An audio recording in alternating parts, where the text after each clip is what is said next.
Welcome to Fowler's Kitchen, Episode 2. Today we're going to make a Cuban sandwich. Proud to say I grew up in Tampa, Florida, and I've eaten Cuban sandwiches my whole life. Some people, there's a discussion between a Miami Cuban or a Tampa Cuban sandwich. I like both, but today we're going to make a Tampa Cuban. This is my version, so I hope you guys enjoy it.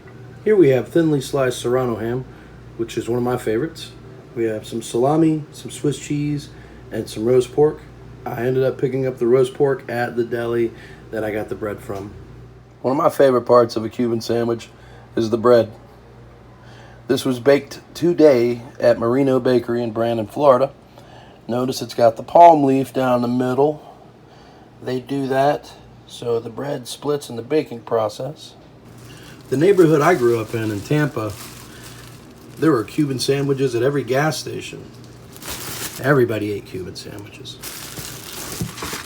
My bread cutting skills are not fantastic, but look at that. Time to add the mixture. Yeah, put it on the top.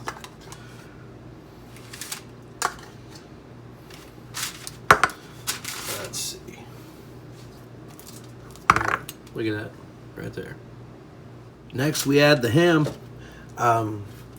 It's about as much ham as I put on there. I might put one more little layer. You know, everyone likes a lot of meat on their sandwich, I'm presuming, but, you know, I've had Cuban sandwiches where people really over ham it. You know, there's plenty of room. Next, I'm going to add the roast pork. Sometimes you got to spread it out, too. It kind of chunks up.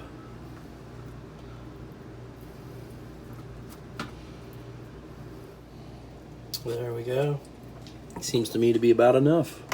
All right, so there is a long Florida Cuban sandwich argument, Tampa or Miami Cuban, and I've had both all my life. I grew up in Tampa. The difference is Tampa Cubans sometimes come with salami, and I believe that had to do with just the fact that there were a lot of Italian immigrants living around Ybor City in Tampa, Florida back then, and they would put salami on there too.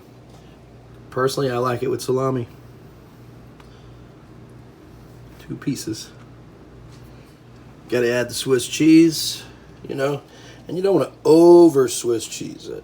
You know, this is, a lot of times they would take one slice and kind of stagger it. Also, each slice gets a pickle in the middle. It looks like this.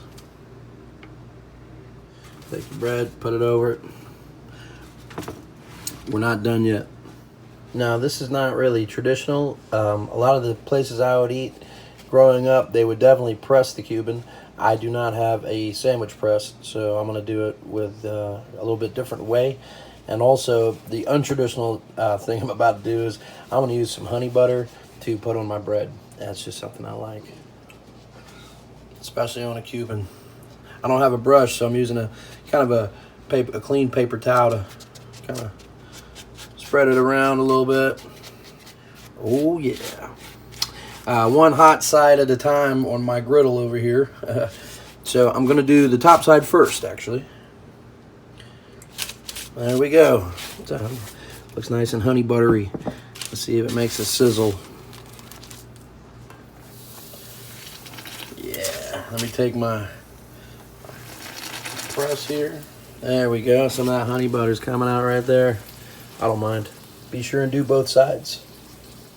So here it is, plated.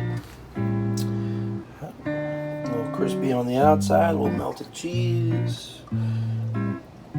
Fairly evenly distributed.